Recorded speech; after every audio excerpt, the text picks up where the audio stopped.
যে মালগাড়ির যে ইঞ্জিন রয়েছে সেই ইঞ্জিনের উপরও কিন্তু একটি যে কামরা সেটি উঠে যায় এবং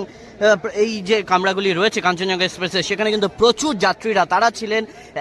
একটি কামরা সেটি পুরোপুরিভাবে দুমড়ে মুচড়ে গেছে, সেখানে বেশ কয়েকজন এখনো অবধি আটকে রয়েছেন। তবে এই ঘটনায়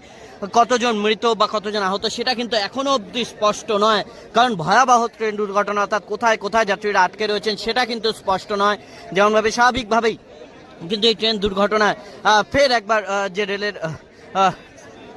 ভূমিকার প্রশ্ন উঠতে শুরু করেছে, যেভাবে যাত্রীদের প্রাণহানি এমনকি এই যে ইঞ্জিন, এই যে মালগাড়ির যে ইঞ্জিন সেই ইঞ্জিনের ভেতরে এখন অবধি লোকো পাইলটের দেহ সেটা কিন্তু দীর্ঘ আটকে রয়েছে এবং এতটাই ভয়াবহ দুর্ঘটনা যে বেশ কয়েকটি কামরা রীতিমতো এখান থেকে ছিটকে গিয়েছে এবং যে কন্টেনারগুলি ছিল সেই কন্টেনারের যে মূল ধাঁচগুলি রয়েছে সেগুলি পর্যন্ত উপড়ে গিয়েছে এবং